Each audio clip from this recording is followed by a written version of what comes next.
معزز سامعین کرام، السلام علیکم ورحمۃ اللہ تعالی وبرکاتہ۔ الحمدللہ رب العالمین والعاقبۃ للمتقین والصلاة والسلام علی سید الانبیاء والمرسلین وعلی آلہ واصحابہ اجمعین، اما بعد فاعوذ باللہ من الشیطان الرجیم، بسم اللہ الرحمن الرحیم۔ ومن آیاتہ ان خلق لکم من انفسکم ازواجا لتسکنوا الیہا وجعل بینکم مودۃ ورحمۃ۔ صدق اللہ مولانا العظیم وصدق رسولہ النبی الامین المتین الکریم، ونحن على ذلك لمن الشاهدين والشاكرين والذاكرين والحامدين والحمد للہ رب العالمین۔ آئیے ہم اور آپ سب سے پہلے حضور سرور کائنات، فخر موجودات، باعث تخلیق کائنات، احمد مجتبی محمد مصطفیٰ صلی اللہ علیہ وسلم کی بارگاہ بے کس پناہ میں درود و سلام کا ہدیہ پیش کریں اور پڑھیں، اللہم صلی علی سیدنا و مولانا محمد معدن الجود والکرم وآلہ الکرام وابنہ الکریم وبارک وسلم صلاۃ و سلاما علیک یا رسول اللہ صلی اللہ تعالی علیہ وسلم۔ عزیزان ملت اسلامیہ، جیسا کہ آپ سب جانتے ہیں کہ آج کا جو یہ پروگرام ہے یہ سنت رسول یعنی نکاح سے نسبت رکھتا ہے۔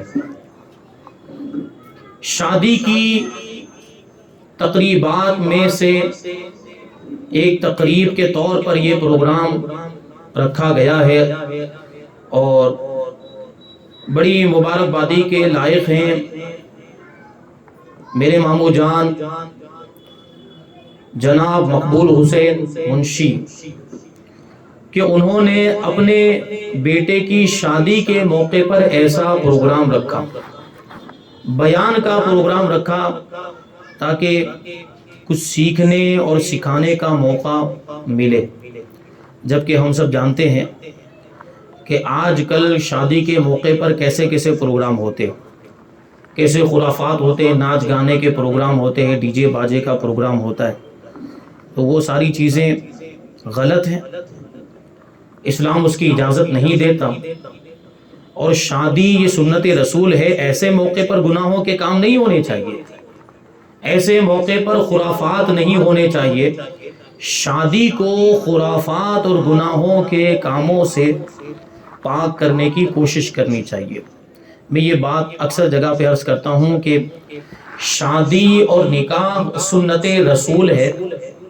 اللہ کے رسول صلی اللہ علیہ وسلم نے نکاح کو اپنی سنت بنا کر اس کو عبادت کا درجہ دے دیا۔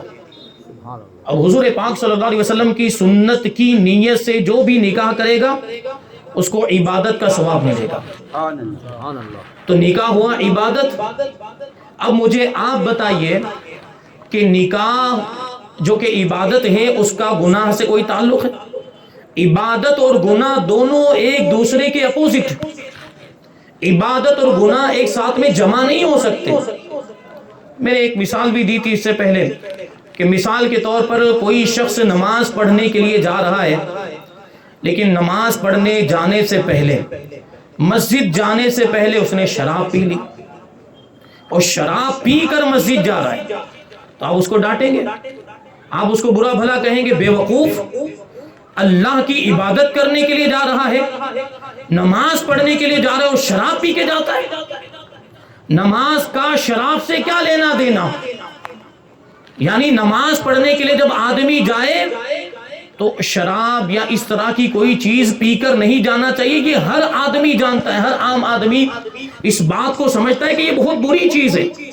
اسی طریقے سے نکاح بھی عبادت ہے، سنت رسول ہے، انبیاء کرام کی سنت ہے، اس میں ہمیں گناہوں کے کام نہیں کرنے چاہیے۔ اس میں خرافات نہیں کرنے چاہیے، اس میں ناچ گانا یہ سب نہیں ہونا چاہیے، اس کی وجہ سے بے برکتی آتی ہے۔ نکاح کی تقریبات میں، نکاح کے پروگرامات میں اگر خرافات ہوتے ہیں، گناہوں کے کام ہوتے ہیں یا بے حیائی کے کام ہوتے ہیں، تو اس سے اس نکاح کے اندر بے برکتی آتی ہے۔ بے برکتی سمجھ رہے نا، یعنی نحوست، برکت ختم ہو جاتی ہے۔ اور ہم اور آپ آج کل دیکھتے ہیں کہ شادیاں ناکام ہو رہی ہیں، نکاح ہوا، چند مہینے گزرے، چند سال گزرے کہ طلاق کی نوبت آ جاتی ہے، بنتی نہیں ہے، دونوں میں میاں بیوی میں جھگڑے ہوتے ہیں، اختلافات ہوتے ہیں۔ یہ سب یہ گناہوں کی نحوست ہے، یہ گناہوں کی وجہ سے ہوتا ہے کہ ہم نے شادی کی تقریبات میں گناہوں کو شامل کر لیا، اور اس طرح شامل کر لیا کہ اس کو ضروری سمجھنے لگ گئے کہ اب یہ گناہوں کے کام نہیں کریں گے تو گویا شادی مکمل ہی نہیں ہوگی۔ جبکہ میں آپ کو شادی بتاؤں کہ شادی کا مطلب کیا ہوتا ہے، نکاح کا مطلب کیا ہوتا ہے۔ شریعت کے اعتبار سے نکاح نام ہے دو گواہوں کی موجودگی میں مہر کے بدلے میں ایجاب و قبول کر لینے کا۔ یہ نکاح کتنا مختصر ہے، صرف آپ نے مہر مقرر کر لیا، دو گواہوں کو بٹھایا، ایجاب و قبول ہو گیا، نکاح مکمل، اور کچھ کرنے کی آپ کو ضرورت نہیں ہے۔ زیادہ سے زیادہ ولیمہ کرنا سنت ہے، وہ بھی لڑکے والوں کے لیے۔ لڑکی والوں پر تو کسی بھی چیز کا کھانا وغیرہ کرنا ضروری ہی نہیں ہے، ولیمہ کرنا سنت ہے، وہ بھی لڑکے والوں کے لیے ہے۔ اور یہ بات بھی آپ ذہن میں رکھیں، یہ چیز بھی ہمارے یہاں پر غلط رائج ہو گئی ہے کہ پہلے کھانا کھلا دیا جاتا ہے، پہلے مہمانی کر دی جاتی ہے، مہمان نوازی پہلے کر دی جاتی ہے، جبکہ یہ والا جو کھانا جو ہم پہلے ہی کھلا دیتے ہیں یہ سنت نہیں ہے اور اس پر کوئی ثواب نہیں۔ جبکہ آپ ولیمے کے طور پر کھلائیں گے تو اس میں آپ کو سنت پر عمل کرنے کا ثواب ملے گا۔ اور ولیمے کا مطلب یہ ہوتا ہے کہ پہلی رات گزر جائے، اس کے بعد جو صبح آئے تو لوگوں کو دعوت دی جائے، لوگوں کو بلایا جائے، ان کے لیے کھانے کا اہتمام کیا جائے، یہ ہوتا ہے ولیمہ۔ الحمدللہ ہم نے بھی اس کی کوشش کی ہے، انشاءاللہ تبارک و تعالی نکاح ہو جانے کے بعد پرسوں ولیمے کا کھانا رکھا گیا، یعنی اسی میں مہمانی، ہم نے الگ سے کوئی مہمانی نہیں رکھی ہے، اسی میں مہمانی ہو جائے گی۔ پیر کے دن کل نکاح ہوگا، اتوار کے دن کل نکاح ہوگا، اور پیر کے دن ولیمے کے اندر ہی مہمانی، الگ سے ہم نے کوئی مہمانی نہیں رکھی، اور ولیمے کی نیت ہی سے وہ کھانا رکھا ہے تاکہ سنت رسول پر عمل کرنے کا بھی ثواب مل جائے۔ یہ بات ذہن میں رکھیں کہ کھانا رکھنے والوں کو بھی سنت پر عمل کرنے کا ثواب ملے گا، اور جو اس ولیمے میں شریک ہوں گے، جن کو دعوت دی جائے گی، کھانے کے لیے آئیں گے، اگر وہ بھی ولیمے میں شرکت کی نیت کریں تو ان کو بھی ثواب ملے گا۔ کتنی اچھی بات ہے۔ تو بہرحال یہ جو نکاح ہے بڑا پاکیزہ رشتہ ہے، بڑا مقدس رشتہ ہے، اور دنیا میں سب سے پہلا رشتہ جو وجود میں آیا ہے وہ میاں بیوی کا رشتہ ہے۔ حضرت آدم علیہ السلام کو اللہ تبارک و تعالیٰ نے پیدا کیا۔ حضرت آدم علیہ السلام تنہائی محسوس کرتے تھے، تو اللہ تبارک و تعالیٰ نے آپ کی تنہائی کی وحشت کو دور کرنے کے لیے حضرت حوا رضی اللہ تعالیٰ عنہا کو پیدا کیا، پھر دونوں میں نکاح ہو گیا۔ تو اس سے کیا پتا چلا کہ دنیا میں سب سے پہلا رشتہ جو قائم ہوا ہے وہ نکاح کا رشتہ۔ ماں باپ کا رشتہ بعد میں ہے، بھائی بہن کا رشتہ بعد میں ہے، پھوپھی کا رشتہ، پھوپا کا رشتہ، خالو کا رشتہ، خالہ کا رشتہ، بھتیجے بھانجوں ماموں وغیرہ کے یہ جتنے بھی رشتے ہیں یہ بعد میں وجود میں آئے ہیں۔ سب سے پہلے جو رشتہ وجود میں آیا وہ میاں بیوی کا رشتہ ہے۔ اس سے ہم اس کی اہمیت کا اندازہ لگائیں۔ نکاح بڑی برکت والی چیز ہے، اگر اس کو گناہوں سے پاک رکھا جائے آپ اس کی برکتیں دیکھ سکتے ہیں۔ اللہ کے رسول صلی اللہ علیہ وسلم نے مختلف مقامات پر نکاح کی فضیلتیں بیان کی۔ اللہ کے رسول ارشاد فرماتے ہیں کہ من تزوج فقد استکمل نصف الایمان فلیتق اللہ فی النصف الباقی، کہ جس نے نکاح کر لیا اس نے گویا کہ اپنا آدھا ایمان مکمل کر لیا، اور وہ باقی آدھے کو مکمل کرنے کے لیے اللہ سے ڈرتا رہے، تقوی اختیار کرے، پرہیزگاری اختیار کرے۔ تو مطلب کیا ہوا کہ نکاح کرنے ہی سے آدھا ایمان مکمل ہو جاتا ہے۔ اور ایک حدیث پاک میں تو یہاں تک ارشاد فرمایا گیا کہ شادی شدہ کی 2 رکعت غیر شادی شدہ کی 70 رکعتوں سے افضل ہے۔ حضرت عبداللہ ابن عباس رضی اللہ تعالیٰ عنہ سے روایت ہے کہ نکاح کے بغیر عبادت مکمل نہیں ہوتی، گویا کہ نکاح عبادت کا تتمہ ہے، نکاح عبادت کو مکمل کرنے والی، اور اس کی وجہ یہ بیان کی ہے علماء کرام نے، چونکہ جب تک نکاح نہیں ہوتا وہ شہوت کا ہیجان ہوتا ہے، وہ شہوت کا جوش ہوتا ہے، اس کی وجہ سے عبادت میں وہ سکون نہیں ملتا، عبادت میں خشوع اور خضوع کی کیفیت پیدا نہیں ہوتی۔ لیکن جب بندہ نکاح کر لیتا ہے تو اس کی یہ شہوت کو تسکین مل جاتی ہے اور شہوت کا ہیجان اس کا رفع ہو جاتا ہے اور اس کی شرمگاہ محفوظ ہو جاتی ہے. اب وہ بدکاری کی طرف نہیں جاتا, اب اس کو عبادت میں مزہ آتا ہے, اب اس کو عبادت میں لطف آتا ہے, عبادت میں خشوع و خضوع پیدا ہوتا ہے. اس وجہ سے فرمایا گیا کہ نکاح کے بغیر عبادت مکمل نہیں ہوتی. تو یہ نکاح کی فضیلتیں, کتنی باتیں بیان کی جائیں. نکاح کے بڑے فائدے, نکاح کے اندر بڑی حکمتیں ہیں اور نکاح کے بہت سارے مقاصد ہیں. نکاح کے بنیادی مقاصد میں سے اولاد کا حصول بھی ہے, اولاد حاصل کرنا, اور اولاد کے بڑے فائدے ہیں.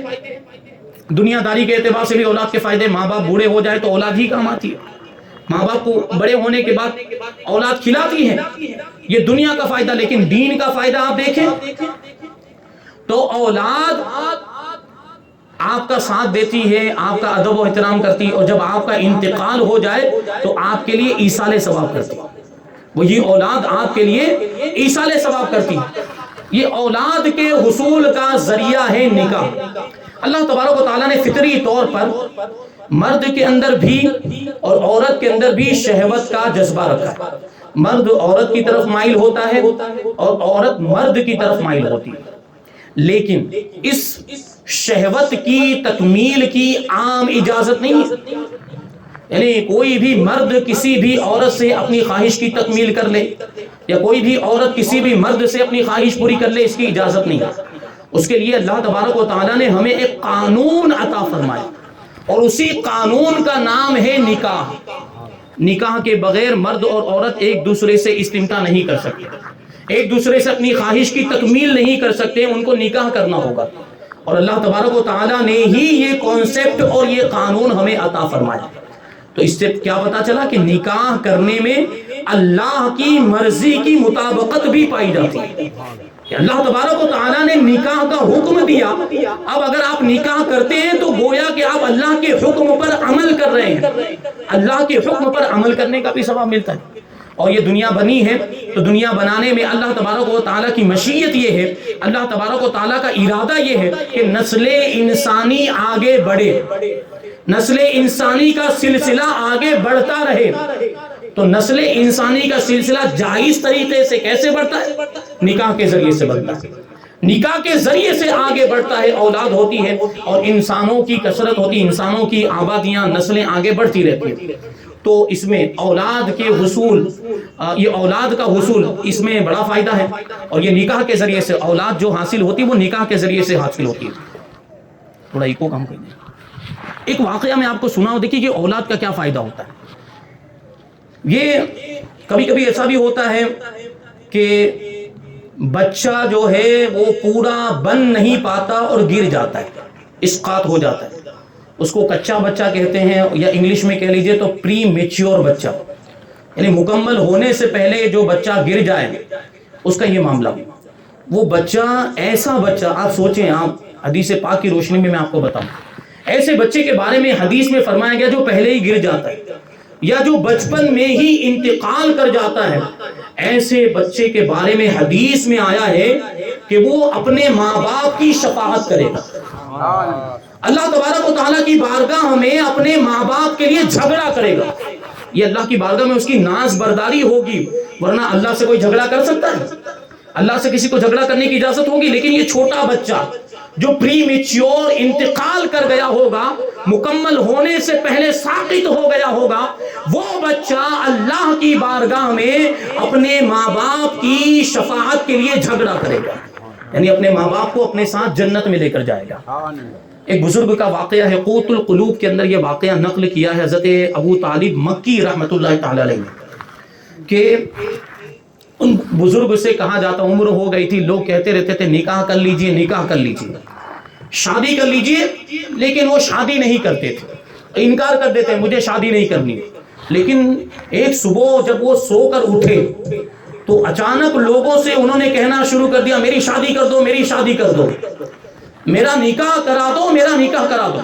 تو لوگوں کو تعجب ہوا کہ ابھی تک تو انکار کرتے تھے, ہم سامنے سے کہتے تھے کہ نکاح کر لیجئے, شادی کر لیجئے, لیکن منع کر دیتے تھے.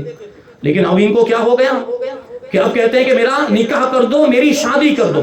لوگوں نے وجہ پوچھی تو انہوں نے بتایا کہ کل رات کو جب میں سویا تو میں نے خواب میں دیکھا کہ میدان قیامت قائم ہے, میدان محشر میں سارے لوگ جمع ہیں اور سب کو پیاس لگی ہوئی، شدت کی پیاس لگی ہوئی ہے، اور مجھے بھی شدت کی پیاس لگی ہوئی تھی. قریب تھا کہ میں ہلاک ہو جاتا پیاس کی وجہ سے، پیاس کی شدت کی وجہ سے قریب تھا کہ میں ہلاک ہو جاتا. میں نے دیکھا کہ کچھ بچے صفوں کو چیرتے ہوئے میدان محشر میں صفوں کو چیرتے ہوئے مجمع میں آئے، اور ان بچوں کا حال یہ تھا کہ ان بچوں کے سروں پر نور کے رومال تھے اور ہاتھوں میں چاندی کے کٹورے اور سونے کے پیالے تھے. وہ بچے آئے اور وہ کٹوروں کے اندر اور پیالوں کے اندر پانی تھا. وہ بچے تلاش کرنے لگے اور تلاش کرتے جاتے تھے اور پانی پلاتے جاتے تھے، مخصوص افراد کو پانی پلاتے تھے. تو یہ جو بزرگ ہیں یہ کہتے ہیں کہ میں نے بھی ہاتھ بڑھایا، مجھے بھی پیاس لگی، مجھے بھی پانی پلا دو. تو ان میں سے ایک بچے نے جواب دیا کہ ہم آپ کو پانی نہیں پلا سکتے، ہم میں سے ہر بچہ اپنے باپ ہی کو پانی پلائے گا. یہ بچے جس کو پانی پلا رہے ہیں یہ ان کے والد ہیں، یہ بچے اپنے والد کو پانی پلا رہے ہیں. تو پوچھا کہ تم لوگ کون ہو؟ تو ان بچوں نے جواب دیا کہ ہم وہ بچے ہیں جو بچپن ہی میں انتقال کر گئے تھے، جو نابالغی کے عالم میں انتقال کر گئے تھے.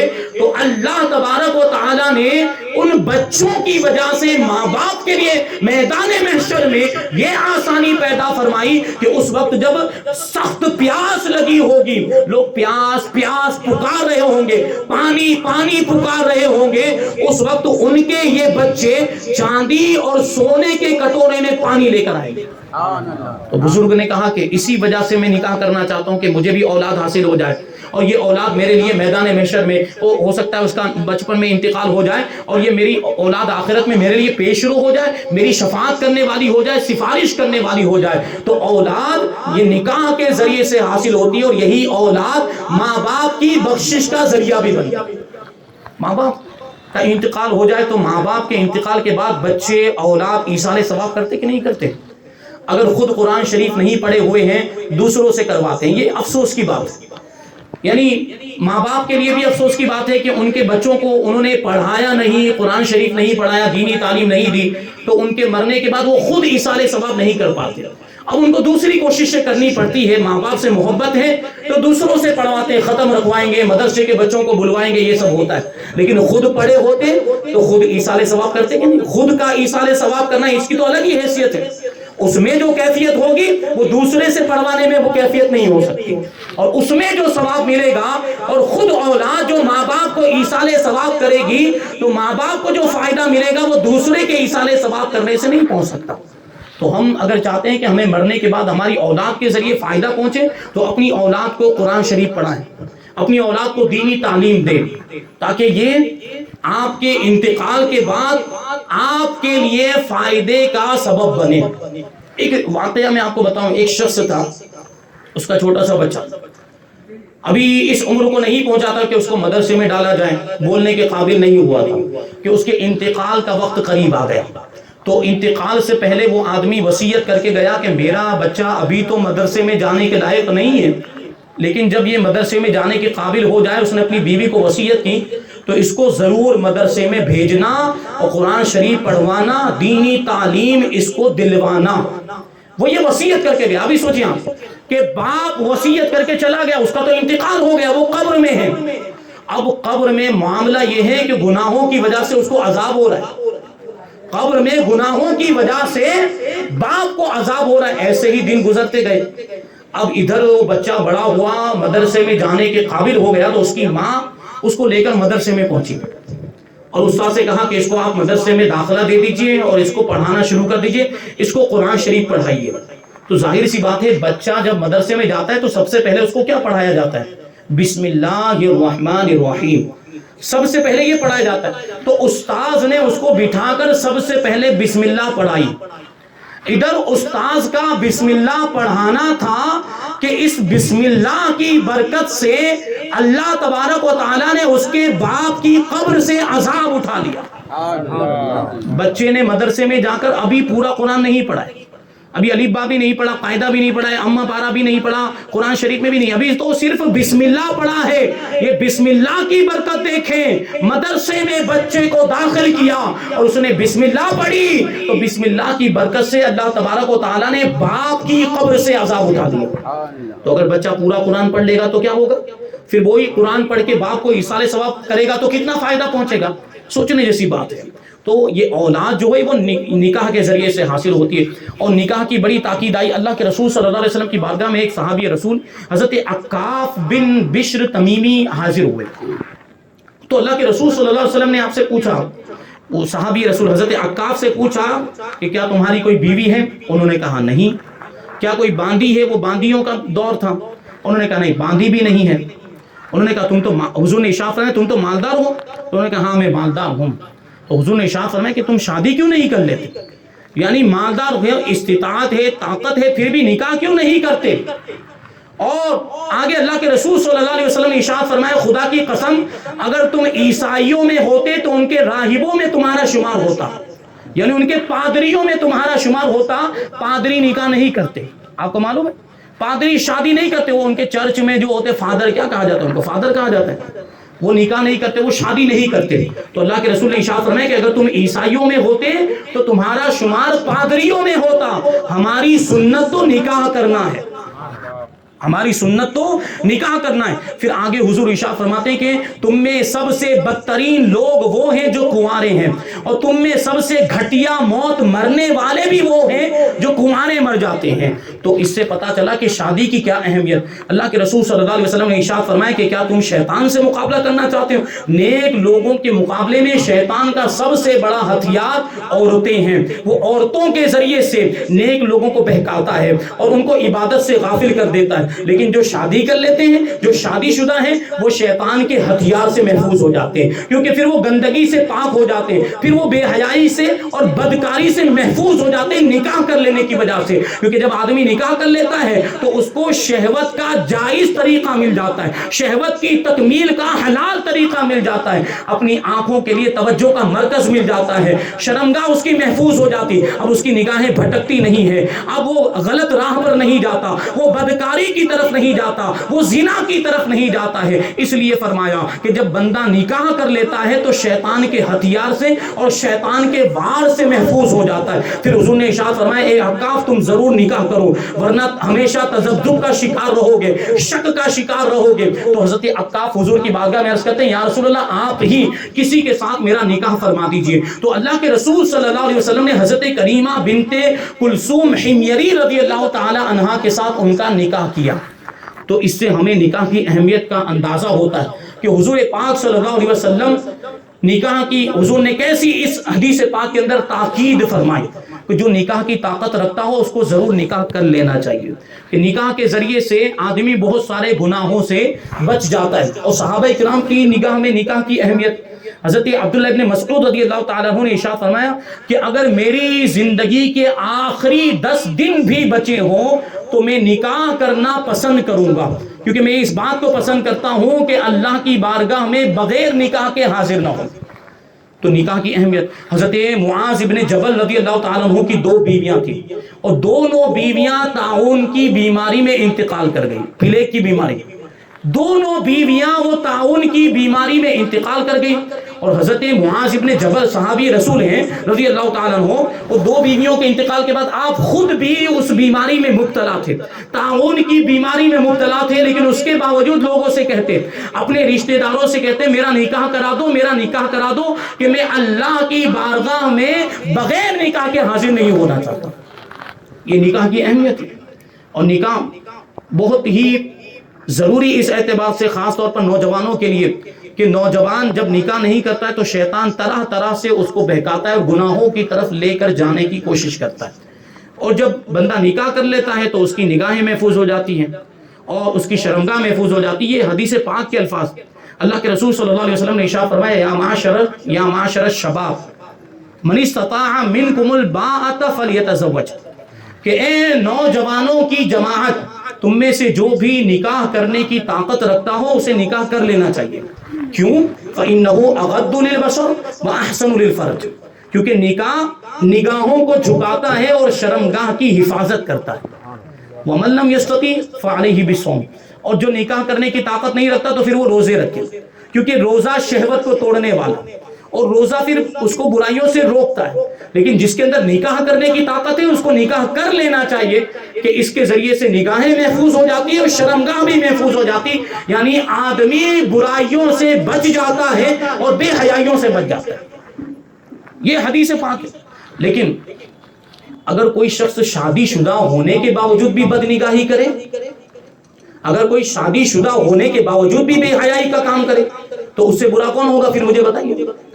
شادی شدہ ہے، اس کی بیوی گھر میں ہے، یعنی جائز طریقے سے خواہش کی تکمیل کا ذریعہ اس کے پاس موجود، پھر بھی اجنبی خواتین کو تاکتا رہتا ہے. کتنا بڑا گنہگار، اس سے بڑا بے حیا کوئی اور ہو سکتا ہے؟ اس طرح کے معاملات بھی سامنے آتے ہیں. اللہ تبارک و تعالیٰ ایسے لوگوں کو ہدایت عطا فرمائے. تو بہرحال کچھ باتیں مجھے آگے عرض کرنی ہے. ایک حدیث پاک اللہ کے رسول صلی اللہ علیہ وسلم ارشاد فرماتے ہیں کہ تنکح المرأة لأربعین لمالها ولحسبها ولجمالها ولدینها فاظفر بذات الدین. کہ عورت سے 4 چیزوں کی وجہ سے نکاح کیا جاتا ہے. یا تو اس کے مال کی وجہ سے نکاح کیا جاتا ہے، یا اس کی خاندانی شرافت کی وجہ سے نکاح کیا جاتا ہے، یا اس کی خوبصورتی کی وجہ سے کیا جاتا ہے، یا اس کی دینداری کی وجہ سے کیا جاتا ہے. اللہ کے رسول آگے ارشاد فرماتے ہیں کہ تم دیندار عورت کو ترجیح دو. کیا مطلب ہوا؟ کہ تم مال دیکھ کر نکاح مت کرو، خاندانی شرافت دیکھ کر نکاح مت کرو، حسن و جمال دیکھ کر نکاح مت کرو، بلکہ کیا دیکھ کر؟ دینداری دیکھ کر نکاح کرو. دینداری دیکھ کر اگر نکاح کیا ہوگا تو پھر اس کی برکتیں ظاہر ہوگی، اس کی برکتیں. اب میں یہ نہیں کہتا، اور حدیث پاک میں بھی یہ تو نہیں فرمایا گیا کہ مال نہیں دیکھنا چاہیے، دولت نہیں دیکھنی چاہیے، خوبصورتی نہیں دیکھنی چاہیے، خاندان نہیں دیکھنا چاہیے. اس کی ممانعت نہیں ہے. یہاں کیا فرمایا گیا کہ دیندار کو ترجیح دو، یعنی پہلے دینداری دیکھو کہ لڑکی سنی صحیح العقیدہ ہے کہ نہیں، لڑکی قرآن پڑھی ہوئی ہے کہ نہیں، لڑکی نمازی ہے کہ نہیں، لڑکی نماز پڑھتی ہے کہ نہیں، دین سے اس کا کتنا تعلق، دین کی کتنی معلومات ہے، یہ دیکھیں لڑکی کے اندر. اسی طریقے سے لڑکی والے لڑکے کے اندر بھی یہ چیز دیکھیں کہ لڑکا قرآن پڑھا ہوا ہے کہ نہیں پڑھا ہوا، لڑکا جو ہے سنی صحیح العقیدہ ہے کہ نہیں، اور لڑکا دین کی کتنی معلومات رکھتا ہے، نمازی ہے کہ نہیں، اور نیکوکار ہے کہ نہیں. یہ ساری چیزیں پہلے دیکھنی چاہیے. خاندان بعد میں دیکھنا چاہیے، مالداری بعد میں دیکھنی چاہیے، خوبصورتی بعد میں دیکھنی چاہیے. کیونکہ ایک دوسری حدیث پاک میں اللہ کے رسول صلی اللہ علیہ وسلم نے ارشاد فرمایا کہ لا تزوجوا النساء لحسنہن فعسى حسنہن ان یرضیہن. کہ عورتوں سے ان کے حسن و جمال کی وجہ سے نکاح مت کرو، کیونکہ ہو سکتا ہے کہ ان کا حسن اور ان کی خوبصورتی ان کو تباہ و برباد کر دے. حسن کی وجہ سے غلط راہ پہ جا سکتی ہے، خوبصورتی کی وجہ سے گناہوں میں مبتلا ہو سکتی تو تباہ و برباد ہو جائے گی. یہ حسن اسے تباہ و برباد کر سکتا ہے. آگے اللہ کے رسول نے ارشاد فرمایا وَلَا تَزَوَّجُوهُنَّ لِأَمْوَالِهِنَّ فَعَسَىٰ أَمْوَالُهُنَّ أَن تُطْغِيَهُنَّ. اور ان کے مال و دولت کی وجہ سے بھی ان سے نکاح مت کرو، کیونکہ ہو سکتا ہے کہ ان کا یہی مال اور ان کی یہی دولت انہیں سرکشی میں مبتلا کر دے، نافرمانی میں مبتلا کر دے. ہم آئے دن دیکھتے رہتے ہیں کہ عورت اگر مالدار ہو تو اس کے اندر مال کا گھمنڈ ہوتا ہے، دولت کا گھمنڈ ہوتا ہے، وہ تکبر کرتی ہے. پھر شوہر کے مقابلے میں بھی یہ بات آ جاتی ہے، کہیں نہ کہیں اس کا تذکرہ چھڑ جاتا ہے کہ میں تو تم سے زیادہ مالدار ہوں، میں تو بڑے گھرانے سے آئی، میں تو مالدار باپ کی بیٹی ہوں. اس طرح کی بات کہیں نہ کہیں آ جاتی ہے، پھر وہ جھگڑے کا سبب بنتا ہے اور پھر اختلافات ہوتے ہیں، طلاق تک نوبت آتی ہے اور پھر رشتہ ختم ہو جایا کرتا ہے. تو یہی بات حدیث پاک میں ارشاد فرمائی گئی کہ عورتوں سے ان کے مال اور ان کی دولت کی وجہ سے نکاح مت کرو، کیونکہ ہو سکتا ہے کہ یہی مال ان کو سرکشی میں اور نافرمانی میں مبتلا کر دے. تو اب کس وجہ سے نکاح کرنا چاہیے؟ نکاح کرنے میں پھر ہمیں کیا دیکھنا چاہیے؟ اللہ کے رسول صلی اللہ علیہ وسلم ارشاد فرماتے ہیں کہ تزوجوهن لدینہن ولأمة خرماء سوداء ذات دین افضل. اللہ کے رسول ارشاد فرماتے ہیں کہ عورتوں سے ان کے دین کی وجہ سے نکاح کرو، ان کی دینداری کی وجہ سے نکاح کرو. بے شک کالی کلوٹی دیندار باندی یہ خوبصورت بے دین آزاد عورت سے افضل ہے. یعنی کالی کلوٹی ہے، خوبصورت نہیں ہے، باندی ہے، آزاد نہیں ہے، لیکن دیندار ہے، نمازی ہے، دین سے اس کا تعلق ہے، دین کی معلومات رکھتی ہے اور نیکوکار ہے، تقوی شعار ہے، پاک دامن ہے. اس کے مقابلے میں ایک آزاد عورت جو خوبصورت بھی ہے لیکن دیندار نہیں ہے، آزاد عورت ہے، شرافت والی ہے، اونچے خاندان والی ہے لیکن تقوی شعار نہیں ہے، پاک دامن نہیں ہے اور گناہوں کے کام کرتی ہے، بے حیائی کے کام کرتی ہے، تو اس کے مقابلے میں بہتر یہ ہے کہ باندی سے نکاح کر لیا جائے جو دیندار ہو۔ یہ حدیث پاک کا مفہوم ہے۔ اور دوسری حدیث پاک میں اللہ کے رسول نے ارشاد فرمایا کہ من تزوج امرأۃ لعزها لم يزده الله الا ذلا، کہ جو کسی عورت سے اس کی عزت کی وجہ سے نکاح کرے گا تو اللہ تبارک و تعالی اس کی ذلت میں اور اضافہ کرے گا۔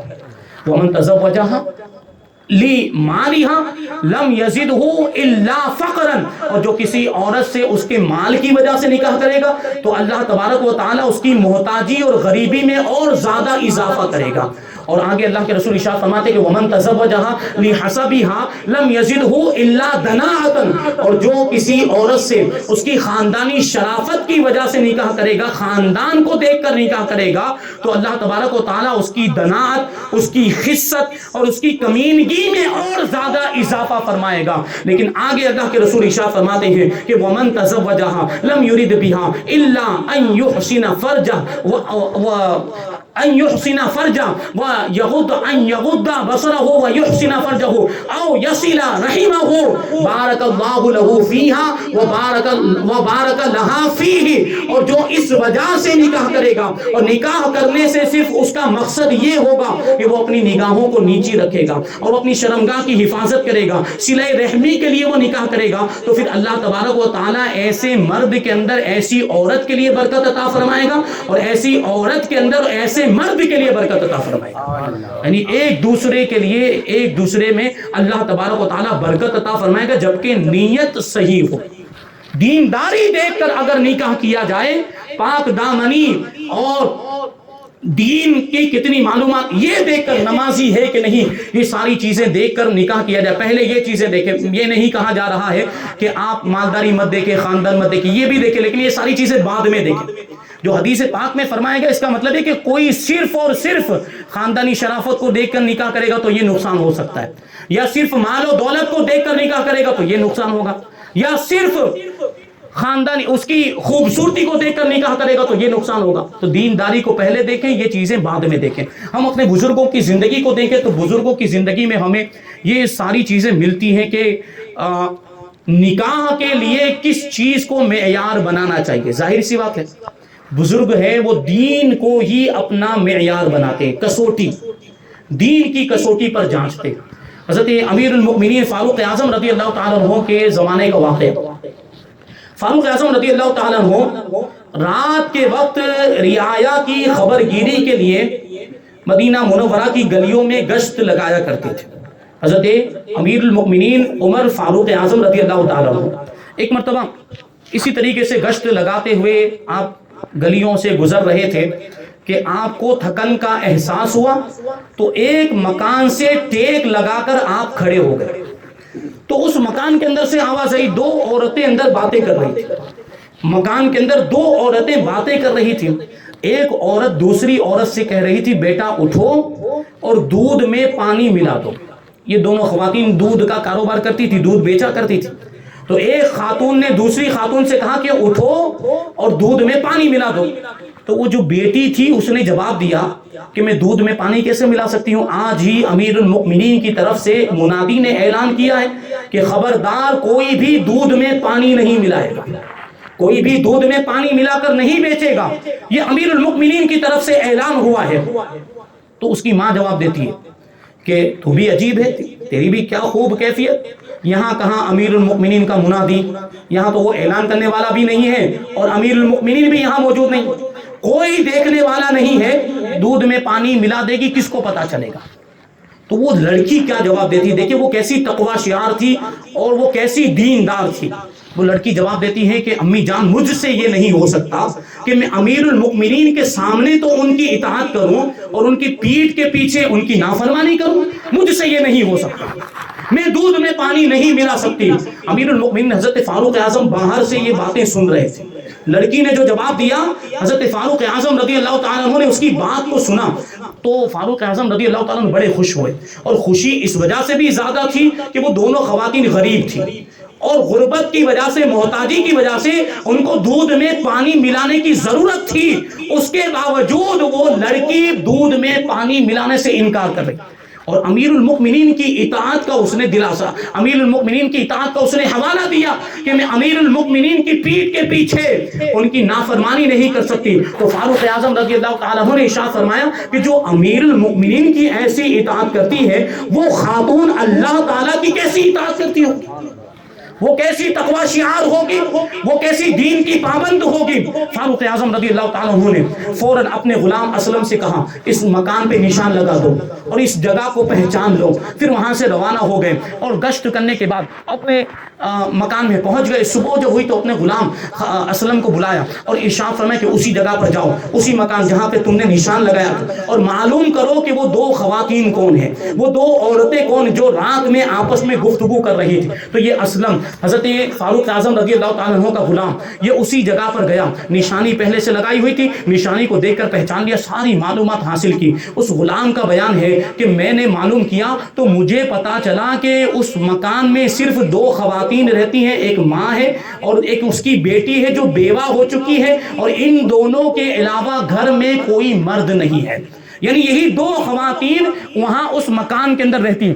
اسلم کہتے ہیں کہ میں نے فاروق اعظم رضی اللہ تعالیٰ عنہ کی بارگاہ میں حاضر ہو کر پورا واقعہ بیان کر دیا، ان دونوں خواتین کی ساری باتیں بیان کر دی کہ ایسا ایسا معاملہ ہے کہ دو خواتین، ایک ماں ہے ایک اس کی بیٹی جو کہ بیوہ ہے، اور کوئی بھی مرد گھر میں نہیں۔ فاروق اعظم رضی اللہ تعالیٰ عنہ نے اتنا سننے کے بعد اپنے سارے بیٹوں کو جمع کیا، اپنے لڑکوں کو بلایا اور ارشاد فرمایا کہ یہ پاک دامن خاتون، اس کے بارے میں بتایا اپنے بیٹوں کو، اور ارشاد فرمایا کہ تم میں سے کون اس پاک دامن خاتون سے نکاح کرنا چاہتا ہے۔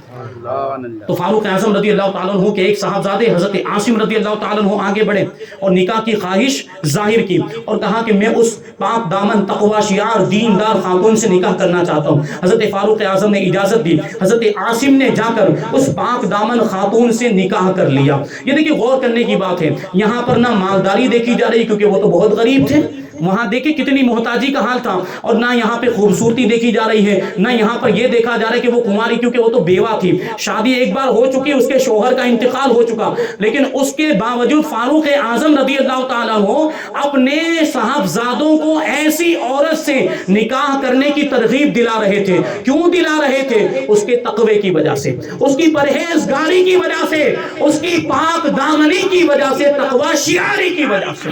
اور آپ سوچیں جب حضرت عاصم رضی اللہ تعالیٰ عنہ نے ایسی پاک دامن خاتون سے نکاح کیا تو اس کی برکت کیا ظاہر ہوئی۔ اللہ تبارک و تعالیٰ نے اس جوڑے کو ایک لڑکی عطا فرمائی، ایک بیٹی عطا فرمائی۔ ان لوگوں نے اس کا نام عاصم رکھا۔ جب وہ لڑکی بڑی ہوئی، شادی کی عمر ہو گئی، تو عبدالعزیز ابن مروان سے اس کا نکاح ہوا۔ اب یہ دیکھیں برکت کہاں جا کے ظاہر ہوتی ہے۔ اب اس لڑکی عاصم کا عبدالعزیز ابن مروان سے جب نکاح ہوا تو اس پاک دامن لڑکی سے، اس کے پیٹ سے ایک ایسی شخصیت پیدا ہوئی جو تاریخ اسلام میں اپنی مثال نہیں رکھتی، جس کو دنیا عمر ابن عبدالعزیز کے نام سے یاد کرتی ہے۔ تاریخ اسلام میں بڑی عظیم شخصیت حضرت عمر ابن عبدالعزیز۔ تو سوچیں آپ کہ جب تقوی کی بنیاد پر نکاح کیا جاتا ہے، جب دینداری کی بنیاد پر نکاح کیا جاتا ہے، جب نکاح کرنے میں دینداری دیکھی جاتی ہے، جب پارسائی اور پاک دامنی دیکھی جاتی ہے، تو پھر اولاد عمر ابن عبدالعزیز جیسی ہوتی ہے رضی اللہ عنہ۔ تو ہمیں بھی چاہیے کہ ان چیزوں کو پیش نظر رکھیں۔ حضرت نوح ابن مریم کا واقعہ، یہ تو ہم نے دیکھا کہ لڑکی میں پاک دامنی دیکھنی چاہیے، تو لڑکے میں بھی تو یہ دیکھنا چاہیے کہ لڑکے میں دینداری ہے کہ نہیں۔ تو اس تعلق سے ایک واقعہ میں آپ کو عرض کروں۔ اس سے پہلے حضرت حسن بصری رضی اللہ تعالیٰ عنہ کی ایک بات، ایک شخص حضرت حسن بصری رضی اللہ تعالیٰ عنہ کی بارگاہ میں آیا اور آنے کے بعد پوچھتا ہے کہ میری لڑکی ہے، اس کی شادی کی عمر ہو گئی ہے، تو میں کس کے ساتھ اس کی شادی کروں، میں کس کو اپنا داماد بناؤں؟ تو حضرت خواجہ حسن بصری رضی اللہ تعالیٰ عنہ نے ارشاد فرمایا کہ ایسے شخص کو اپنا داماد بناؤ جس کے دل میں خدا کا خوف ہو، اور جب وہ تمہاری لڑکی سے محبت کرے تو اس میں تعظیم کا پہلو غالب ہو، اور جب کوئی اختلاف ہو جائے تو وہ اس پر ظلم نہ کرے، اگر کوئی جھگڑا بھی ہو جائے تو وہ تمہاری لڑکی پر ظلم نہ کرے، ایسے لڑکے کو اپنا داماد بناؤ۔ یہ حضرت خواجہ حسن بصری رضی اللہ تعالیٰ عنہ نے نصیحت فرمائی۔ تو نوح ابن مریم ان کا واقعہ، یہ شہر مرو کے قاضی تھے۔ قاضی اس زمانے میں وہ فیصلے لوگ اپنے معاملات مقدمات کو لے کر قاضی شرع کے پاس جاتے تھے، تو وہ پہلے قاضی ہوا کرتے تھے، تو یہ مرو شہر کے قاضی تھے جو فیصلے کیا کرتے تھے لوگوں کے. نکاح پڑھانے والا قاضی مراد نہیں ہے، فیصلے کرنے والا قاضی. تو حضرت نوح ابن مریم کی ایک لڑکی تھی، بڑے بڑے رشتے آئے، بڑے بڑے گھرانوں سے رشتے آئے، مالداروں کے رشتے آئے، شریفوں کے رشتے آئے، لیکن کسی کو آپ نے ہاں نہیں کہا. آپ لوگوں سے مشورہ کرتے رہے، اپنے خیر خواہوں سے، اپنے رشتہ داروں سے، اپنے ہمدردوں سے آپ مشورہ کرتے رہے. آپ کا ایک پڑوسی تھا، قاضی نوح ابن مریم کا ایک پڑوسی تھا جو نصرانی تھا، عیسائی. آپ نے سوچا کہ یہ اگرچہ عیسائی ہے، میرا جو پڑوسی ہے اگرچہ مذہب کے اعتبار سے بیگانہ ہے، لیکن ہے تو میرا پڑوسی ہونے کے اعتبار سے ایک تعلق ہوتا ہے. تو قاضی صاحب نے سوچا کہ اس سے بھی مشورہ کرنا چاہیے. اس کے پاس گئے اور مشورہ کیا کہ میری لڑکی کی شادی کی عمر ہو گئی ہے، میں اس کا نکاح کرنا چاہتا ہوں، تم مجھے بتاؤ کہ مجھے کیسا داماد پسند کرنا چاہیے اور کس کے ساتھ اپنی لڑکی کا نکاح کرنا چاہیے. تو وہ نصرانی، دیکھیں عیسائی تھا لیکن بات اس نے بڑی پتے کی کہی. وہ نصرانی جواب دیتا ہے کہ اس معاملے میں ہمارے اسلاف کا ایک طریقہ تھا، آپ کے بزرگوں کا ایک الگ طریقہ تھا، اور اس زمانے کے لوگوں کا ایک الگ طریقہ. 3 الگ الگ طریقے، یعنی مسلمانوں کے بزرگوں کا ایک الگ طریقہ اور عیسائیوں کے بزرگوں کا الگ دستور، اور اس زمانے کے جو لوگ ہیں، وہ اس زمانے کی بات ہے، قاضی صاحب کے زمانے کی بات، اس زمانے کے لوگوں کا طریقہ الگ ہے. تو قاضی صاحب نے پوچھا وہ 3 طریقے بتاؤ، کون کون سے 3 طریقے، کون کون سے 3 دستور ہیں؟ تو اس نے جواب دیا کہ ہمارے بزرگوں کا یعنی عیسائیوں کے اسلاف کا طریقہ یہ تھا کہ وہ خاندانی شرافت دیکھتے تھے، وہ خاندان دیکھ کر نکاح کرتے تھے، جس کا خاندان اچھا ہوتا تھا اس کو اپنا داماد بناتے، اسی کو اپنی بیٹی دیتے تھے، یعنی خاندان دیکھ کر نکاح کرتے تھے. تو قاضی صاحب نے پوچھا ہمارے بزرگوں کا کیا طریقہ؟ تو وہ نصرانی جواب دیتا ہے کہ مسلمانوں کے اسلاف کا یہ طریقہ تھا کہ وہ دینداری دیکھتے تھے، وہ دینداری دیکھ کر نکاح کرتے تھے.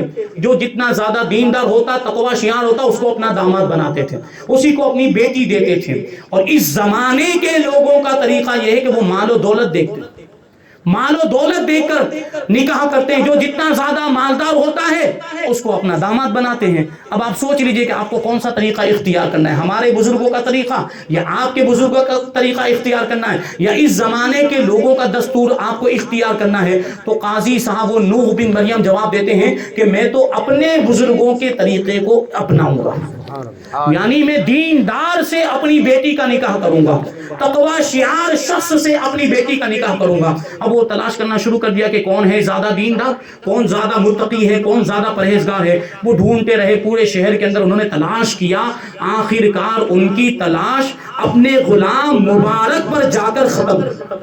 ان کا غلام تھا مبارک، انہوں نے پورے شہر میں تلاش کیا تو ان کے غلام مبارک سے زیادہ کسی کو متقی و پرہیزگار نہیں پایا.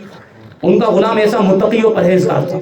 تو حضرت نوح ابن مریم نے، قاضی صاحب نے اپنے غلام سے اپنی بیٹی کا نکاح کر دیا. ابھی سوچا آپ کو غلام کی معاشرے کے اندر اتنی کوئی حیثیت نہیں ہوتی، غلام کی کوئی اوقات نہیں ہوتی، غلام سے اپنی بیٹی کا کون نکاح کرنا چاہے گا، وہ بھی قاضی صاحب، شہر کے قاضی، اتنے بڑے عہدے پر تھے. اس کے باوجود انہوں نے اپنی بیٹی کا نکاح اپنے غلام سے کر دیا، اس کی نیکوکاری کی وجہ سے، اس کے تقوی کی وجہ سے اور اس کی پرہیزگاری کی وجہ سے. اب کیا ہوا، نکاح ہونے کے بعد رخصتی ہو گئی، لڑکی چلی گئی غلام کے پاس. لیکن معاملہ یہ ہے کہ وہ غلام مبارک جس کا نام تھا، وہ 40 دن تک اپنی بیوی کے قریب ہی نہیں گیا. تعجب کی بات، 40 دن تک اپنی بیوی کے قریب نہیں گیا. وہ لڑکی نے آ کر اپنی ماں کو بتایا کہ ایسا ایسا معاملہ ہے. تو اس کی ماں نے جا کر قاضی صاحب کو ساری بات بتائی کہ آپ نے دیکھیے کس آدمی سے اپنی بیٹی کا نکاح کر دیا، وہ اس کے لائق ہی نہیں تھا. آپ نے ایک غلام سے اپنی بیٹی کا نکاح کر دیا. کوئی شریف گھرانہ دیکھا ہوتا، کوئی بڑا گھرانہ دیکھ کر، بڑا خاندان دیکھ کر نکاح کیا ہوتا، مال و دولت والے دیکھ کر مالداروں کے ساتھ نکاح کیا ہوتا، وغیرہ وغیرہ انہوں نے باتیں کی. ایک غلام کے ساتھ آپ نے نکاح کر دیا اور اس کا یہ معاملہ ہے کہ 40 دن سے وہ اس کے قریب نہیں گیا. تو حضرت نوح ابن مریم قاضی صاحب نے وہ اپنے غلام کو بلایا، مبارک کو بلایا کہ کیا معاملہ ہے تمہارا؟ وہ 40 دن تک مجھے خبر پہنچی ہے کہ 40 دن ہو گئے اور تم میری بیٹی کے قریب بھی نہیں گئے. تمہیں تو فخر ہونا چاہیے، تمہیں تو ناز کرنا چاہیے کہ قاضی صاحب کی لڑکی کے ساتھ تمہارا نکاح ہو گیا، تمہیں تو اس بات پر فخر کرنا چاہیے. تو قاضی وہ مبارک کیا جواب دیتا ہے؟ مبارک جواب دیتا ہے کہ میں کیسے ناز کروں، میں کیسے فخر کروں جبکہ آپ عہدۂ قضا پر فائز ہیں، آپ شہر کے قاضی ہیں اور شہر کے قاضی کو فیصلے کرنے پڑتے ہیں۔ اس زمانے کے اعتبار سے آپ غور کریں، وکیل اور جج وغیرہ جو بھی ہوتے ہیں، رشوت کے معاملات ہوتے ہیں، حرام کمائی کے معاملات ہوتے ہیں، جھوٹ کی کمائی کے معاملات ہوتے ہیں، تو وہ مبارک جواب دیتا، وہ کیسا متقی و پرہیزگار ہوگا۔ مبارک وہ قاضی صاحب کو کہتا ہے کہ آپ عہدۂ قضا پر فائز ہیں، آپ کو شہر کا قاضی بنایا گیا ہے، یہ لڑکی ابھی تک آپ کے گھر میں رہتی ہے، پتہ نہیں کوئی لقمہ اس کے پیٹ میں حرام کا نہ چلا گیا ہو، ایسا لقمہ نہ چلا گیا جو ناجائز ہو، کیونکہ رشوت بھی ہو سکتی ہے کہ آپ نے کبھی لے لی ہو، الزام نہیں لگا رہے تھے، لیکن انہوں نے یہ بات کہی کہ ہو سکتا ہے کہ کوئی حرام کا لقمہ یا ناجائز نوالا اس کے پیٹ میں چلا گیا ہوگا، اس لیے میں احتیاط کر رہا ہوں، 40 دن سے میں اس کو حلال کھانا کھلا رہا ہوں تاکہ اس کے اندر کی اندر کا جو باطنی حصہ ہے وہ پاک ہو جائے، اندر کا حصہ اس کا پاک و صاف ہو جائے، اگر کوئی حرام لقمہ اس کے پیٹ میں چلا گیا ہو تو وہ بالکل ختم ہو جائے، اس کا اثر ختم ہو جائے۔ 40 دن سے میں نے اس کو حلال کمائی کھلائی ہے اور اس کا مقصد یہی تھا کہ اس کے پیٹ میں اگر کوئی حرام لقمہ چلا گیا ہو تو اس کا اثر ختم ہو جائے۔ بہرحال جب 40 دن مکمل ہوئے تو غلام مبارک نے اس سے قربت کی، اس لڑکی سے صحبت کی، اور اللہ تبارک و تعالیٰ نے اس کی برکت سے اس جوڑے کو ایک بیٹا عطا فرمایا۔ ان لوگوں نے اس کا نام عبداللہ رکھا اور یہ بعد میں جا کر محدث عبداللہ ابن مبارک کے نام سے مشہور ہوئے۔ یہ اتنے بڑے محدث امام اعظم ابو حنیفہ رضی اللہ تعالیٰ عنہ کے شاگرد ہیں اور بہت بڑے امام ہیں، بہت بڑے عالم دین، حدیث کے ماہر تھے، فقہ کے ماہر تھے، اور فرمایا گیا کہ یہ اپنے زمانے میں علم میں، حلم میں، شجاعت اور بہادری میں اپنی مثال نہیں رکھتے تھے۔ اللہ تبارک و تعالیٰ نے ان کے والد کی برکت سے، ان کے تقوی اور پرہیزگاری کی وجہ سے ان کو یہ مقام و مرتبہ عطا فرمایا۔ تو نکاح پہلے اس طرح ہوا کرتے تھے، تقوی کو دیکھ کر، دینداری کو دیکھ کر نکاح کیا جاتا تھا، اور پاک دامنی پارسائی کو دیکھ کر نکاح کرتے تھے۔ حضرت شجاع کرمانی کا آخری واقعہ بیان کر کے اپنی بات کو ختم کر دوں۔ شجاع کرمانی یہ کرمان کے بادشاہ تھے، لیکن اولیاء کرام میں ان کا شمار ہوتا ہے۔ ان کی بھی لڑکی کی عمر شادی کی ہو گئی تو وہ بھی لڑکا تلاش کرنے کے لیے نکلے، اور ان کا بھی حال یہی تھا، انہوں نے بھی یہی سوچا تھا کہ کسی متقی پرہیزگار شخص سے اپنی لڑکی کا نکاح کریں گے۔ ڈھونڈتے رہے اور تلاش کرتے کرتے مسجد کے دروازے پر جا کر کھڑے ہو گئے تو دیکھا کہ ایک شخص مسجد کے اندر بڑے خشوع و خضوع کے ساتھ نماز پڑھ رہا ہے۔ تو آپ نے سمجھا کہ یہ آدمی اچھا ہے، یہ دیندار معلوم ہوتا ہے اور پکا نمازی معلوم ہوتا ہے، تو اس سے میں اپنی لڑکی کا نکاح کر دوں گا۔ انہوں نے نکاح کرنے کا ارادہ بنا لیا۔ جب وہ آدمی مسجد سے نماز پڑھ کے باہر نکلا تو آپ نے اس سے کہا کہ کیا تم ایک لڑکی سے نکاح کرنا چاہتے ہو جو قرآن بھی پڑھتی ہے، جو نمازی بھی ہے اور جو پاک دامن بھی ہے؟ تو اس نوجوان نے جواب دیا کہ مجھ سے اپنی لڑکی کا نکاح کون کرے گا، میں تو بہت غریب ہوں، اس بھری دنیا کے اندر میرے پاس صرف 3 درہم موجود ہے، نکاح کرنے کے لیے میرے پاس اسباب ہی نہیں ہے، مال و دولت ہی نہیں، میں نکاح کیسے کروں گا؟ تو وہ شجاع کرمانی جو تھے، وہ کرمان کے بادشاہ تھے، اس کے باوجود کہتے ہیں کہ میں شجاع کرمانی، میں کرمان کا بادشاہ ہوں، میں اپنی لڑکی کا تم سے نکاح کرنے کے لیے تیار ہوں۔ دینداری دیکھی تھی انہوں نے۔ ایک کام یہ کرو کہ 3 درہم جو تمہارے پاس ہیں، جاؤ 1 درہم کی روٹی لے کر آؤ، 1 درہم کا سالن لے کر آؤ اور 1 درہم کی خوشبو لے کر آؤ۔ وہی درہم کا جو بھی سالن آئے گا یا جو بھی روٹی آئے گی وہ ہم دعوت کے طور پر کھلائیں گے اور خوشبو دلہن کو لگا دی جائے گی۔ یہ 3 درہم کا انہوں نے اس کو یہ استعمال بتا دیا، تو وہ لے کر اور نکاح ہو گیا، شادی ہو گئی۔ اب سوچیں آپ کے ایسے غریب آدمی سے ایک بادشاہ نے اپنی بیٹی کا نکاح کر دیا۔ اب وہ بیٹی بھی دیکھیں، اب وہ نکاح کر کے رخصت ہوئی اور گھر پہ آئی۔ اب جیسے ہی بادشاہ کی بیٹی، حضرت شجاع کرمانی کی بیٹی، وہ اس نوجوان کے گھر میں داخل ہوئی تو اس نے کیا دیکھا کہ ایک مٹکا رکھا ہوا ہے اور اس مٹکے کے اوپر ایک سوکھی روٹی رکھی ہوئی ہے۔ تو اس لڑکی نے اپنے شوہر سے پوچھا کہ یہ روٹی کیوں رکھی ہوئی ہے، سوکھی روٹی؟ تو اس نے جواب دیا، نوجوان نے جواب دیا کہ یہ کل تمہارے ناشتے کے لیے میں نے رکھی، کل صبح میں ناشتے کی ضرورت پڑے گی تو یہ روٹی ناشتے میں تم کھا لینا۔ اتنا سننا تھا کہ الٹے پاؤں وہ لڑکی گھر سے باہر ہو گئی اور کہتی میں یہاں ایک لمحے کے لیے بھی نہیں رک سکتی، میں اپنے باپ کے گھر جا رہی ہوں۔ تو وہ نوجوان جواب دیتا مجھے تو پہلے ہی سے معلوم تھا کہ بادشاہ کی لڑکی میرے گھر میں تھوڑی رہ سکتی، میں غریب آدمی ہوں، غریب آدمی کے گھر میں بادشاہ کی لڑکی کیسے وہ عیش و عشرت میں پلی ہوئی، ناز و نعم میں پلی ہوئی، یہ اس نے مال و دولت دیکھا، یہ سب دیکھا ہے، میرے غریب کے گھر میں اس کو تھوڑی اچھا لگے گا، مجھے تو پہلے ہی سے معلوم تھا کہ تمہیں یہاں پسند ہی نہیں آئے گا۔ تو وہ کیا جواب دیتی، میں تمہاری غریبی کی وجہ سے نہیں جا رہی، میں تمہاری غریبی کی وجہ سے نہیں جا رہی ہوں، تم نے جو یہ روٹی کل کے لیے سنبھال کے رکھی ہے میں اس وجہ سے جا رہی ہوں۔ اللہ اکبر، یہ روٹی تم نے کل کے لیے سنبھال کے رکھی ہے، اس وجہ سے میں تمہارا گھر چھوڑ کر جا رہی ہوں۔ اس کو تعجب ہے، اس میں کیا بات ہو گئی، یہ کل کے لیے روٹی میں نے ناشتے کے لیے رکھ دی تو اس میں کون سی بڑی بات ہو گئی۔ وہ لڑکی جواب دیتی کہ میرے باپ نے 20 سال تک میری پرورش کی، میرے باپ نے 20 سال تک اسلامی تعلیم کی روشنی میں میری پرورش کی، مجھے قرآن پڑھایا، دین کی معلومات دی، دین سکھایا، سب کچھ سکھایا، اور میرے باپ نے مجھ سے وعدہ کیا تھا کہ متقی پرہیزگار شخص سے تیرا نکاح کروں گا، ایسے شخص سے نکاح کروں گا جو اللہ پر بھروسہ کرتا ہو۔ اور تمہارا حال یہ ہے کہ تمہیں تو اللہ پر بھروسہ ہی نہیں ہے، تمہیں تو اللہ پر اعتماد ہی نہیں، تم نے کل کے لیے روٹی بچا کے رکھی ہوئی ہے، اس کا مطلب کیا ہوا کہ تمہیں اللہ پر بھروسہ نہیں ہے۔ اگر اللہ پر بھروسہ ہوتا تو کل کا معاملہ اللہ پر چھوڑ دیتے، آج کی فکر کرتے، کل کی فکر نہ کرتے، اور اللہ پر پورا معاملہ چھوڑ دیتے کہ کل کا جب دن آئے گا تو کھانے کا انتظام پروردگار کرے گا۔ اس وجہ سے میں چھوڑ کر جا رہی تھی۔ تو کہا کہ اب مجھے کیا کرنا چاہیے، مجھ سے غلطی ہو گئی۔ تو اس نے کہا کہ یا تو گھر میں اب یہ روٹی رہے گی یا میں رہوں گی۔ تو اس نے کیا وہ روٹی لے جا کر ایک فقیر کو دے دی، تب جا کے وہ واپس آئی۔ تو اس زمانے کی لڑکیاں بھی کیسی ہوتی تھی، کیسی تقوی شعار ہوتی تھی، اللہ پر کیسا توکل کرنے والی اس زمانے کی لڑکیاں، ان کی تربیت کیسی ہوگی، ان کے ماں باپ نے ان کو کیسا دین سکھایا ہوگا، دین کی روشنی میں ان کی کیسی تربیت کی ہوگی، تو ان کو یہ دین کا ایسا شعور تھا۔ تو بہرحال عرض یہ کرنا چاہ رہا تھا کہ نکاح یہ بڑا مقدس رشتہ ہے، اس کے تقدس کو پامال نہ کریں، اور نکاح کی تقریبات میں گناہوں کے کام نہ کریں، خرافات نہ کریں۔ اللہ تبارک و تعالیٰ قرآن مجید میں ارشاد فرماتا ہے، جو آیت کریمہ میں نے خطبے کے اندر تلاوت کی، وَمِنْ آیَاتِهِ أَنْ خَلَقَ لَكُم مِّنْ أَنفُسِكُمْ أَزْوَاجًا لِتَسْكُنُوا إِلَيْهَا وَجَعَلَ بَيْنَكُم مَّوَدَّةً وَرَحْمَةً، کہ اللہ کی نشانیوں میں سے ایک نشانی یہ ہے کہ اس نے تمہیں میں سے تمہارے لیے جوڑے پیدا کیے تاکہ تم ان سے سکون حاصل کرو، اور تمہارے درمیان محبت اور شفقت اور مہربانی کا جذبہ رکھتی۔ تو یہ دیکھیں اس آیت کریمہ سے ہمیں کیا پتا چلا کہ نکاح کے ذریعے محبت پیدا ہوتی، نکاح کے ذریعے محبت پیدا ہوتی۔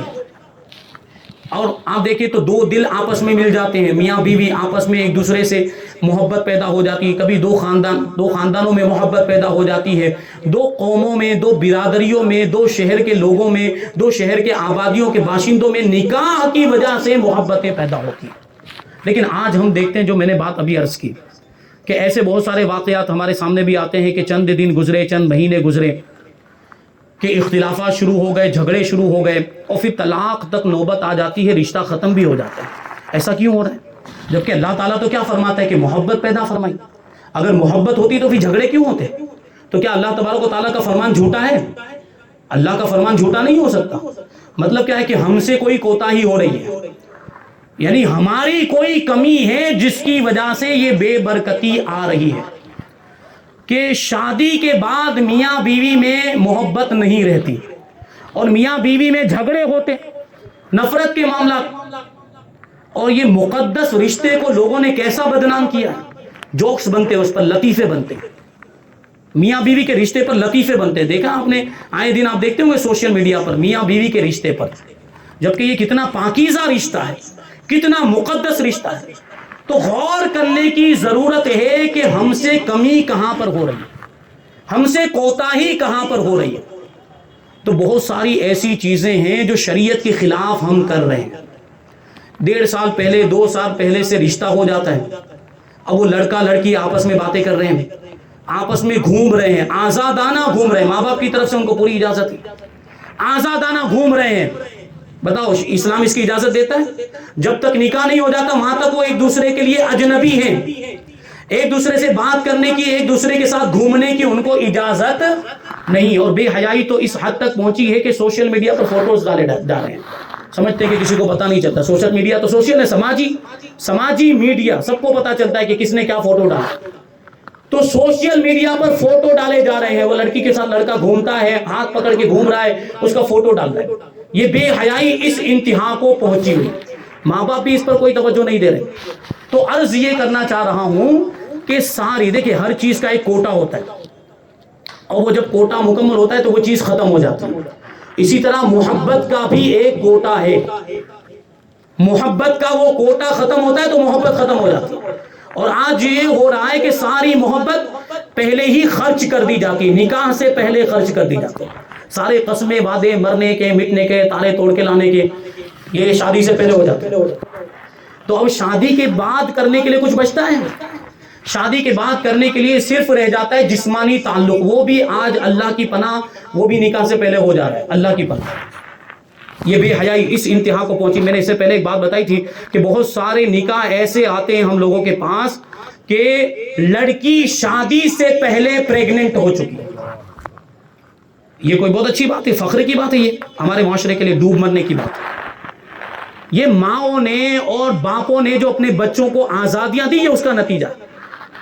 ہم اپنے بزرگوں کے زمانے کو یاد کریں, بزرگوں کے زمانے میں کیسی پابندیاں تھی, نکاح سے پہلے ایک دوسرے کو دیکھ بھی نہیں سکتے, بات کرنا تو دور کی بات ہے. اور اب تو حال یہ ہو گیا کہ لڑکے کا فون آتا ہے تو ماں خود فون لا کر لڑکے کو دیتی, لے تیرے اس کا فون آیا. یہ بے حیائی. ایسی بے حیائی ہوگی تو برکت کہاں سے آئے گی بتائیے؟ ایسی بے حیائی ہوگی تو برکت کہاں سے آئے گی؟ تو میں نے عرض کیا کہ یہ ساری محبت پہلے ہی خرچ ہو رہی ہے, تو اب شادی کے بعد کرنے کے لیے کچھ بچتا ہی نہیں. اب ایک دوسرے کا چہرہ دیکھنا بھی پسند نہیں ہے. اب جھگڑے نہیں ہوں گے تو کیا ہوگا؟ اب اختلافات نہیں ہوں گے تو کیا ہوگا؟ یہ اسی کے نتیجے میں ہوتا ہے. اس کا حل میں آپ کو بتاؤں کہ یہ 1.5 سال پہلے اور 2 سال پہلے سے جو رشتہ کر کے نکی کر کے بیٹھ جاتے ہیں نا, اس کو بند کر. آپ پہلے ارادہ بنا لے کہ ہمیں اپنے لڑکے کی شادی یا لڑکی کی شادی کب کرنی ہے. آپ نے فکس کر لیا, اس کے 2 مہینے پہلے یا جتنے دن کی ضرورت پڑتی ہے رشتہ ڈھونڈنے کے لیے, اتنے دن کا وقفہ رکھیں, اتنے دن کا ٹائم رکھیں, کم سے کم ٹائم رشتہ ہو جائے, پھر جتنا جلدی ہو سکے دونوں کا نکاح کر دیں, تاکہ یہ خرافات نہ ہونے پائیں, یہ بھی حیائی کے کام نہ ہونے پائیں. میں نے ایک بات وہاں نوی اولی میں بھی عرض کی تھی کہ قیامت کی نشانیوں میں سے ایک نشانی یہ ہے کہ لوگ گناہوں کو گناہ سمجھنا چھوڑ دیں گے. تو میں نے اس میں مثال کے طور پر یہی بات بتائی تھی کہ اس چیز کو لوگوں نے گناہ سمجھنا چھوڑ دیا, اس کو گناہ سمجھتے ہی نہیں ہے. لڑکا لڑکی آپس میں بات کریں, لڑکا لڑکی آپس میں گھومے پھریں, اس کو لوگوں نے گناہ سمجھنا چھوڑ دیا. یہ قیامت کی نشانی ہے, قیامت قریب آ گئی ہے, لوگوں نے اس کو گناہ سمجھنا چھوڑ دیا. یہ بے حیائی بے غیرتی ہے. شادی ہونے سے پہلے جب تک نکاح نہیں ہو جاتا, لڑکا لڑکی ایک دوسرے کے لیے اجنبی ہے, بلا ضرورت بات کرنے کی, ساتھ میں گھومنے کی اجازت نہیں ہے. اور جو بے حیائی کا کام, بدکاری, زنا, وہ تو زنا ہے ہی, وہ بھی ہو رہا ہے آج. ایسے واقعات بھی ہوئے ہیں. ایک واقعہ میں آپ کو سناؤں, ہمارے علاقے کا ہی واقعہ ہے کہ اس طرح ہی رشتہ ہو گیا, اور وہ آپس میں ایسے ہی ملتے تھے, ملاقاتیں ہوتی تھی, اور بات آگے تک بڑھ گئی, بدکاری تک پہنچ گئی, زنا بھی ہو گیا, لڑکی حاملہ ہو گئی. اب ایسے میں لڑکی والوں کو زیادہ پریشانی کا سامنا کرنا پڑتا ہے. اب لڑکے نے تو ہاتھ کھینچ لی, لڑکا کیا کہتا ہے, یہ میرا بچہ نہیں ہے. لڑکا کہتا ہے یہ میرا بچہ نہیں, یہ تو بدکار ہے, اس نے کہیں اور منہ کالا کروائے. اب بتائیے لڑکی والے کیا کریں گے ایسی صورت میں؟ لڑکی والوں کے پاس کوئی جواب ہے یا لڑکی والے اس بات کو عام کر سکتے ہیں, اس بات کو پھیلا سکتے ہیں؟ کسی کے پاس وہ حوصلہ چارہ جوئی کے لیے جا سکتے ہیں, کسی کے پاس مدد لینے کے لیے جا سکتے ہیں؟ وہ بالکل لاچار ہو جاتے ہیں ایسے موقع پر, کیونکہ ان کے پاس تو کوئی ثبوت نہیں ہوتا, وہ کام تو تنہائی میں ہوتا ہے. تو لڑکے نے انکار کر دیا کہ یہ تو میرا بچہ ہے ہی نہیں, اس نے کہیں اور منہ کالا کروائے اور اس نے رشتہ توڑ دیا. سوچو اب کیا ہوگا. اب اس لڑکی کا کیا, اس لڑکی کی تو زندگی برباد نا. کس نے برباد کی؟ اس لڑکے نے برباد نہیں کی, ہمارے ماحول نے برباد کی, اس کے ماں باپ نے برباد کی اس کی زندگی. بات یہاں پہ ختم نہیں ہوتی.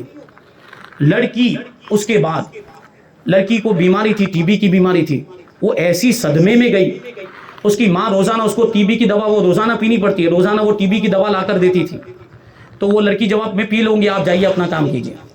تو ماں کو تو ایسا ہی لگتا تھا کہ روزانہ دوا پی لیتی ہوگی, لیکن وہ بیماری بڑھتی گئی, بیماری اچھا ہونے کا نام ہی نہیں لے رہی.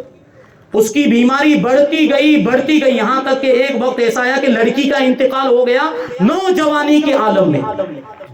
لڑکی کا انتقال ہو گیا نوجوانی کے عالم میں، جب انتقال ہوا اور لڑکی کو غسل دینے کے لیے اس کے بستر سے اٹھایا گیا، اور ماں نے جب بستر کو اٹھایا وہ ساری دوا کی گولیاں بستر کے نیچے پڑی ہوئی. کون ذمہ دار ہے اس کا؟ کون ذمہ دار ہے اس کا؟ یہ صرف ہمارے بچے خراب نہیں ہو رہے، ہمارا پورا معاشرہ خراب ہو رہا ہے، پورا اسلامی معاشرہ خراب ہو رہا ہے. اس پر آج ہی روک لگانے کی ضرورت ہے. یہ آزادیاں بند کیجیے، اور یہ جو بچوں کو آپ نے ساتھ میں گھومنے کی اجازت دے دی، اس پہ پابندی لگائی. اور میں نے جو اس کا حل بتایا کہ جتنا جلدی ہو سکے اتنا جلدی ان کا نکاح کر دیا جائے، کہ بیچ میں اتنا لمبا وقفہ نہ رکھا جائے، 1.5 سال یا 2 سال کا وقفہ نہ رکھا جائے، جتنا جلدی ہو سکے اس کا نکاح کر دیا جائے. کیونکہ ظاہر سی بات، جب تنہائی میں ہوں گے، وہ گھومیں گے پھریں گے ساتھ میں، تنہائی میں ہوں گے، تو جب مرد اور عورت تنہائی میں ہوتے تو ان میں تیسرا شیطان ہوتا ہے. حدیث کے الفاظ، وہ شیطان بہکاتا ہے، شیطان تو اپنا کام کرے گا، ان کو بے حیائی پر ابھارے گا، ان کو بدکاری پر ابھارے گا، ان کو زنا پر ابھارے گا، اور پھر ان سے یہ غلط کام ہو جائے گا، پھر اس کا ذمہ دار کون؟ تو اس طرح کے معاملات آئے دن سامنے آتے رہتے ہیں. تو نکاح کی اہمیت کو سمجھیں. اللہ کے رسول صلی اللہ علیہ وسلم نے ارشاد فرمایا فی بضع احدکم صدقہ، کہ تم میں سے کوئی اگر اپنی بیوی سے صحبت کرے تو اسے صدقے کا ثواب ملتا ہے. اپنی بیوی سے اپنی خواہش کی تکمیل کرے تو اسے صدقے کا ثواب ملتا ہے. تو صحابہ کرام نے اس کے یا رسول اللہ کے کوئی اپنی خواہش پوری کرتا ہے اس میں بھی اس کو ثواب ملتا ہے. تعجب کی بات. تو اللہ کے رسول صلی اللہ علیہ وسلم نے ارشاد فرمایا کہ بھلا بتاؤ کہ اگر کوئی شخص غلط جگہ پر اپنی خواہش کی تکمیل کرے، یعنی حرام کام کرے، اگر زنا کرے تو کیا اس کو گناہ نہیں ملے گا؟ صحابہ اکرام نے عرض کیا ہاں یا رسول اللہ گناہ ملے گا. تو حضور نے ارشاد فرمایا کہ جب گناہ کے کام میں، جب زنا میں اس کو گناہ ملتا ہے، تو جب حلال طریقے سے نکاح کے ذریعے سے بندہ اپنی خواہش کی تکمیل کرے گا تو اس کو ثواب کیوں نہیں ملے گا؟ یہ نکاح کی اہمیت ہے، نکاح کو سمجھیں. حضرت ابو بکر صدیق رضی اللہ تعالیٰ عنہ سے ایک مرتبہ اللہ کے رسول صلی اللہ علیہ وسلم نے ارشاد فرمایا کہ جب شوہر خوش دلی کے ساتھ اپنی بیوی کو دیکھتا ہے، دیکھیں خالی دیکھنے کی بات ہے، کتنا عظیم ثواب ہے. اللہ کے رسول ارشاد فرماتے ہیں کہ جب شوہر خوش دلی سے اپنی بیوی کو دیکھتا ہے، یعنی خوشی کے ساتھ اپنی بیوی کو دیکھتا ہے، تو کرامن کاتبین یعنی اعمال لکھنے والے فرشتے اس کے نامہ اعمال میں ایک غلام آزاد کرنے کا ثواب لکھ دیتے ہیں. یہ خالی بیوی کو دیکھنے کا ثواب. پھر آگے دیکھیں تو کیا فرمایا؟ پھر حضور نے ارشاد فرمایا کہ پھر شوہر اگر مسکرا کر اپنی بیوی سے بات کرتا ہے، اپنی بیوی سے گفتگو کرتا ہے، تو فرشتے اس کے نامہ اعمال میں حج اور عمرہ کا ثواب لکھ دیتے ہیں. اور آگے بڑھیں. اور جب شوہر اپنی بیوی سے بوسو کنار کرتا ہے، بوسا لیتا ہے، اس کو گلے لگاتا ہے، تو فرشتے اس کے نامہ اعمال میں ایک صدیق کا ثواب زیادہ کر دیتے ہیں. اور جب شوہر اپنی بیوی کے ساتھ فعل مخصوص کرتا ہے تو جدا ہونے سے پہلے بیوی کی بھی اور شوہر کی بھی بخشش ہو جاتی ہے. یہ کیسے ہوگا؟ یہ نکاح کے ذریعے سے ہوگا. نکاح کی اہمیت کو سمجھیں. نکاح کے تقدس کو پامال نہ کریں. نکاح کی تقریبات، نکاح کے پروگرامات کو بے حیائی کے کاموں سے، برائیوں سے اور خرافات سے پاک رکھیں. اللہ تبارک و تعالیٰ کی بارگاہ میں دعا ہے کہ جو کچھ بھی بیان ہوا اس پر مجھے، آپ کو، ہم سب کو عمل کرنے کی توفیق عطا فرمائے. ہمیں اپنے معاشرے کو گناہوں سے، بے حیائیوں سے اور خرافات سے پاک کرنے کی توفیق عطا فرمائے. ہماری بچیوں کی عزتوں کی حفاظت فرمائے کہ ہماری بچیاں غیروں کے پاس جا رہی مرتد ہو رہی ہے. یہ بھی تو معاملات ہم دیکھ رہے ہیں آئے دن. تو ہمیں اب دین کی طرف آنے کی کتنی زیادہ ضرورت ہے. اپنی بچیوں کو دین کی تعلیم دیں. اگر ہم اپنی بچیوں کا ایمان بچانا چاہتے ہیں تو ان کو دین سے قریب کریں. وہ دین سے قریب ہوگی تو غیروں کے پاس نہیں جائے گی. اللہ تبارک و تعالی ہمارے بچوں، ہماری بچیوں کے ایمان کی حفاظت فرمائے، ہماری دنیا بھی کامیاب فرمائے اور ہماری آخرت بھی کامیاب فرمائے. وما علینا الا البلاغ. السلام علیکم. السلام علیکم.